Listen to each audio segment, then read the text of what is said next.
संभल में हुई हिंसा को 12 दिन बीत चुके हैं। पुलिस और प्रशासन वहां हालात सामान्य करने की कोशिश में लगे हुए हैं। लिहाजा जुम्मे की नमाज से पहले सुरक्षा सख्त है। संभल एसपी बोले आतंकी कनेक्शन की भी जांच होगी। संभल हिंसा में 1 करोड़ की संपत्ति का नुकसान हुआ है। उपद्रवियों से 1 करोड़ वसूले जाएंगे, ये संभल एसपी ने कहा है। और इससे पहले सीएम योगी आदित्यनाथ की तरफ से भी ये कहा गया था कि जो भी नुकसान हुआ है वो उपद्रवियों से ही वसूला जाएगा। 400 आरोपियों के फुटेज। संभल में कई गलियां सूनी दिखाई दे रही हैं, घरों में ताले लटके हुए हैं। 34 उपद्रवी गिरफ्तार, 400 की पहचान जो है वो कर ली गई है। संभल में हुई हिंसा को 12 दिन बीत चुके हैं। पुलिस और प्रशासन वहां हालात सामान्य करने की कोशिशों में लगे हुए हैं। लिहाजा जुम्मे की नमाज से पहले सुरक्षा सख्त है।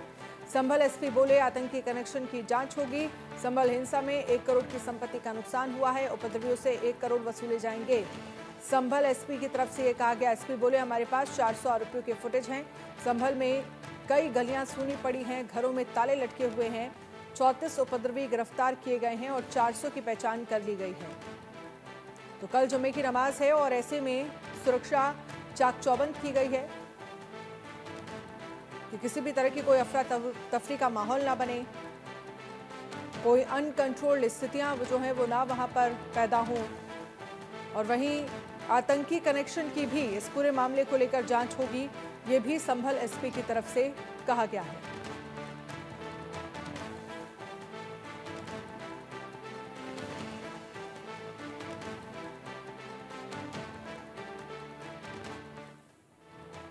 और इसी बीच एक और बड़ी खबर आ रही है। संभल हिंसा में सर्च अभियान में फिर कारतूस मिले हैं। संभल हिंसा तीसरे दिन भी सर्च अभियान जारी। फॉरेंसिक टीम को 3 कारतूस मिले, 1 खोखा मिला है और 2 12 बोर के मिस फायर कारतूस मिले हैं। मंगलवार को सर्च में पाकिस्तान मेड कारतूस मिले थे। तो मंगलवार को भी सर्च ऑपरेशन जब चलाया गया था तो पाकिस्तान मेड कारतूस मिले थे और अब कुछ और कारतूस भी मिले हैं। फॉरेंसिक टीम को 3 कारतूस, 1 खोखा मिला है। 12 बोर के मिस फायर कारतूस भी मिले हैं 2। इस पूरे मामले को लेकर आतंकी कनेक्शन पर भी जांच की जा रही है पुलिस प्रशासन की तरफ से। संभल एसपी की तरफ से ये कहा गया है। फॉरेंसिक टीम को 3 और कारतूस और 2 12 बोर के मिस फायर कारतूस मिले हैं और लगातार जो आसपास की नालियां हैं वहां पर और एक तरह से जो आप देख सकते हैं, जो इस तरह की जगह होती हैं जहां पर लोग हथियार छिपा देते हैं या कारतूस फेंक देते हैं, वहां पर भी लगातार जांच पड़ताल की जा रही है पुलिस प्रशासन की टीम की तरफ से। तो संभल हिंसा तीसरे दिन भी सर्च अभियान जारी है। फॉरेंसिक टीम को 3 कारतूस, 1 खोखा मिला है, 2 12 बोर के मिसफायर कारतूस मिले हैं। और इससे पहले मंगलवार को जब सर्च अभियान चलाया गया था तो पाकिस्तान में बने कारतूस जो हैं वो मिले थे, जिसमें 3 खाली थे और 2 मिसफायर थे। और इसके बाद आसपास की जो तमाम नालियां हैं वहां पर सर्च किया जा रहा है, या मिट्टी के ढेर इस तरह के जहां पर लोग हथियार छिपा देते हैं या कारतूस छिपा देते हैं, वहां पर भी सर्च अभियान जो है वो चलाया जा रहा है। रवि कुमार इस पर ज्यादा जानकारी के लिए लखनऊ से हमारे साथ जुड़ गए हैं। रवि, क्या जानकारी है आपके पास? क्या कुछ बरामद हुआ है अभी तक जांच में? और जो छानबीन की जा रही है आसपास के मिट्टी के ढेर हैं, जो नालियां हैं, क्योंकि मंगलवार को जब पाकिस्तान के बने कारतूस मिले थे और आज भी कुछ कारतूस मिले हैं। देखिए, संभल हिंसा की अगर पूरी बात करें तो इसकी जांच को लेकर लगातार जहां जांच आगे बढ़ रही है, वही सर्च अभियान के तहत कारतूस मिले हैं और इसे भी सर्च अभियान है वो लगातार जारी है। फॉरेंसिक टीम को 3 कारतूस मिले, 1 खोखा मिला है और करीब 12 बोर के मिस फायर कारतूस मिले हैं। मंगलवार को सर्च ऑपरेशन में पाकिस्तान मेड तक कारतूस मिला था और लगातार इसको लेकर भी जांच आगे बढ़ाई गई है। संभल हिंसा के करीब 11वें दिन भी फॉरेंसिक की जो टीम है वो लगातार सर्च ऑपरेशन चलाती नजर आई और लगातार आसपास के आसपास के इलाकों को तलाश किया गया और पुलिस को ये उम्मीद है कि सर्च ऑपरेशन में कोई बड़ी चीज भी उपलब्ध हो सकती है, मिल सकती है, जिससे आगे की जांच में फायदा हो। हालांकि जिस तरीके से पूरी घटना हुई, घटना को लेकर जहां तमाम तरह सवाल उठे और उसको लेकर जब जांच पता लगी थी तो तमाम तरह की चीजें हैं वो मिलना शुरू है, कारतूसों का मिलना, खोखों का मिलना। और सबसे बड़ी बात यह है कि पाकिस्तान मेड का कारतूस के लिए अपने यहाँ पे सवाल उठा था कि आखिर पाकिस्तान का जो कारतूस वो कैसे मिला है, ये भी जांच का विषय है। और ये भी जानने का प्रयास हो रहा है कि आखिर जो पाकिस्तान का मेड का जो कारतूस है वो आखिर कैसे पहुंचा, उसको किसने इस्तेमाल किया, क्या मंशा थी, क्या पहले से फुल प्रूफ प्लानिंग की गई थी जिसके तहत ये पूरी घटना को तारीफ किया गया, जिस तरीके से पूरी टीम वहां सर्वे करी। उसके बाद जो भीड़ है वो निश्चित होगी, उसके बाद जो भी हिंसा हुई और इसमें लोगों के मारे जाने की खबरें भी सामने आई और जिस तरह से अस्त व्यस्त व्यवस्था है वो सारी हो गई। तो निश्चित तौर पर एक बड़ा ये पूरा इसके पीछे एंगल निकल के आ रहा है। कई सारे प्रतियों की जानकारी सामने आई, कई सारे ऐसे थे जो माहौल बिगाड़ने में शामिल थे, किस तरीके से पूरी भीड़ इकट्ठी हुई। तमाम सारे सवाल है, सवालों के जवाब है वो तलाशने की कोशिश की जा रही है। और सबसे बड़ी बात है जिस तरीके से कारतूसों का मिल रहा है, खोखों का मिल रहा है। और सबसे बड़ा सवाल ये है कि पाकिस्तान में कारतूस से वो कहाँ से आया, ये अपने सवाल उठाता है। आखिर में ये पाकिस्तानी कारतूस वहाँ कैसे पहुंचा, उसका कितना इस्तेमाल किया गया है, ये अपने यहाँ पे बड़ा सवाल है। इसको भी लेकर जांच की जा रही है। अभियान में जो कारतूस है उसको लेकर जांच की जा रही है और लगातार जो जांच पड़ताल है वो लगातार आगे बढ़ाई जा रही है। बिल्कुल, इसके साथ ही मैं रवि आपसे ये भी समझना चाहूंगी, क्योंकि कल जुम्मे की नमाज का दिन है और ऐसे में बड़ी संख्या में लोग जो हैं वो नमाज पढ़ने के लिए वहां पर इकट्ठा होंगे। क्या व्यवस्था पुलिस प्रशासन की तरफ से की गई है कल को लेकर?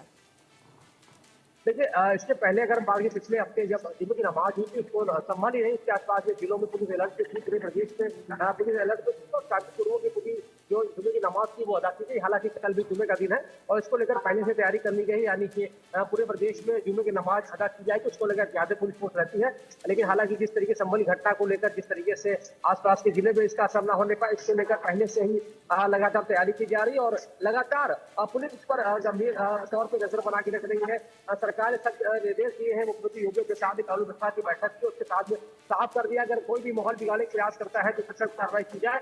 उपद्रवियों को बख्शा नहीं है, जो भी लोग माहौल बिगाड़ने में शामिल रहे उन सभी पर सख्त कार्रवाई की जाए। निश्चित तौर पर वो कार्रवाई भी शुरू हो चुकी है। हालांकि अब सबसे बड़ी बात यह है जो पूरी सर्च ऑपरेशन में चलाया जा रहा है, पुलिस फोर्स जो सबूतों पर तलाश कर रही है। और सबसे बड़ी बात यह है कि जांच पड़ताल में जिस तरीके से कारतूस का मिलना, खोखों का मिलना और जिस तरीके से पाकिस्तान में कारतूस का मिलना, यह अपने आप में कई सवाल उठाता है। ऐसे में सबसे बड़ी बात यह है कि जो कारतूसों का इस्तेमाल किया था वो कारतूस आखिर पहुंचा कैसे, उसको कौन यूज कर रहा था, क्या इसमें और क्या पाकिस्तान का भी कोई कनेक्शन है क्या, तो तमाम सारे सवालों के जवाब वो तलाशे जा रही है इसी तौर पर। और इसी के सवालों को लेकर सर्च ऑपरेशन है वो चलाया जा रहा है। रवि, ये भी आपसे समझना चाहेंगे कि अभी तक कितनी गिरफ्तारियां हुई हैं, कितने लोगों की पहचान की गई है? और ये जो जानकारी सामने आई है, प्रशासन ने कहा है कि लगभग 1 करोड़ का नुकसान जो है वो संभल हिंसा में हुआ है और ऐसे में सीएम योगी आदित्यनाथ पहले ही आदेश कर चुके हैं कि जो भी नुकसान होगा उसकी भरपाई जो है वो उपद्रवियों की संपत्ति से की जाएगी, उपद्रवियों से की जाएगी। देखिए, सरकार ने पूरे निर्देश दिए और अगर हम बात करें घटना उस समय मुख्यमंत्री योगी आदित्यनाथ पूरी घटना का संज्ञान ले लिया था और उत्तर प्रदेश के डीजीपी खुद इसको निगरानी कर रहे थे, इसको देख रहे थे। और निश्चित तौर पर जिस तरीके से चाहे आला अधिकारियों को है पहुंचने की बात हो या उसके अलावा पूरे शहर में कर्फ्यू से माहौल की बात करें या पूरे संभल जिले में जगह जगह में चौराहों पर पुलिस फोर्स की तैनाती और जिस तरीके से पूरी पुलिस व्यवस्था के वहाँ पे मुकम्मल इंतजाम थे और आसपास के जिलों में भी पुलिस को तैनात किया गया था। इंटरनेट का बंद होना, तो तमाम सारे एहतियातन कदम उठाए गए थे। और निश्चित तौर पर अब कल दूसरा हफ्ता होगा जब जुम्मे की नमाज अदा की जानी है और साथ ही पूर्व की पूरी जुम्मे की नमाज अदा की जाए। इसको लेकर बड़ा चैलेंज जरूर रहेगा, हालांकि पुलिस के लिए पूरी तैयार है।